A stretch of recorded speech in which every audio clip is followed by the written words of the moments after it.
ছাত্রদের কাছে চাওয়া আছে আমরা দেশে শান্তি চাই এবং শান্তি চাই, সন্ত্রাস চাই না এবং সন্ত্রাস আমরা পছন্দ করি না।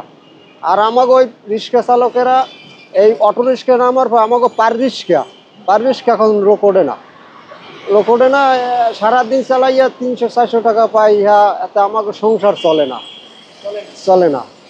এই তারপর এখন মনে করেন এই শেখ হাসিনা যাওয়ার পর এই অটো রিক্সা বাড়িয়ে যাওয়ার পর এখন আমরা মানে পার রিক্সা চালাইয়া আমার বাসা ভাড়া তারপর ছেলে মেয়েকে খাওয়াই আমরা ঠিক রাখতে পারি না। আগে কম ছিল অটো, আগে অনেক কম ছিল, এখন অটো অনেক বাড়িয়ে গেছে।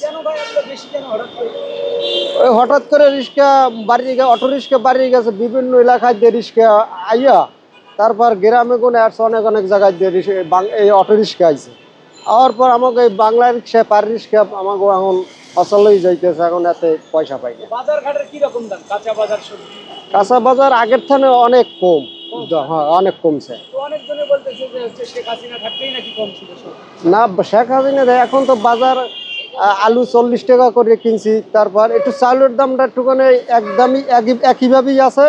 আর আমের কাঁচা বাজার অনেক দাম কমে গেছে, তারপর শালগম ফুলকপি টপি এখন দেখুন ভালো চলতেছে। সে সময় শেখ হাসিনা কালে চলে, সে সময় এত গুণই ছিল না, একালে তো সন্ত্রাস বেশি ছিল, এখন তো সন্ত্রাস কম, এখন চাঁদাবাজি নাই, চাঁদা চায় না কোনো, এখন এইটা বন্ধ হয়ে গেছে।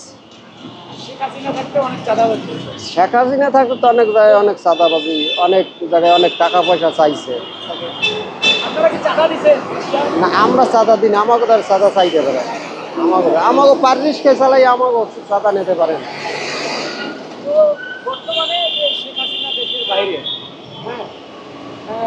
আমরা শুনতেছি তাকে নাকি দেশের বাইরে এনে তার বিচার করবে, যে কাজটা করেছে আপনিও জানেন। তো আপনারা একজন সাধারণ মানুষ হিসাবে চান তার বিচার হোক?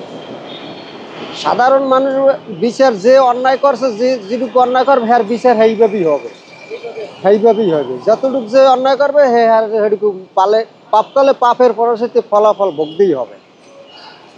সে আগামীতে নির্বাচন করবে, আপনার কি ধারণা সাধারণ মানুষ হিসাবে আপনার নিজের কাছ থেকে, যে আসলে শেখ হাসিনা দেশ থেকে পালিয়ে গেছে, হ্যাঁ এইভাবে আবার কি নির্বাচন করবে? এ কি বাংলাদেশে আর কি আসতে পারবে? পারবে না। কেমনে আসবে? কেন আসতে পারবে না যদি কিছু বলতেন? কেন আসতে পারবে না? হে তো এই বাংলাদেশের যে হ্যার লগের সঙ্গী এবং হেরা যে টাকা পয়সা অনেক জায়গায় অনেক আত্মসাৎ করছে, এখন বাংলাদেশে আইনের আসে আইলে তো তার লগে মানে গ্রেপ্তার হয়ে যাবে। বাংলাদেশে এই যে ছাত্ররা আছে তারা সৎভাবে কাজ করছে এবং সৎভাবে চলতে আছে, ছাত্ররা গরিবের উপরে খুব মায়া আছে। এটা কি ভালো হচ্ছে না? হ্যাঁ এটা ভালো হয়েছে, হ্যাঁ এখন ভালো চলছে। আমাদের বাড়ি বরিশাল।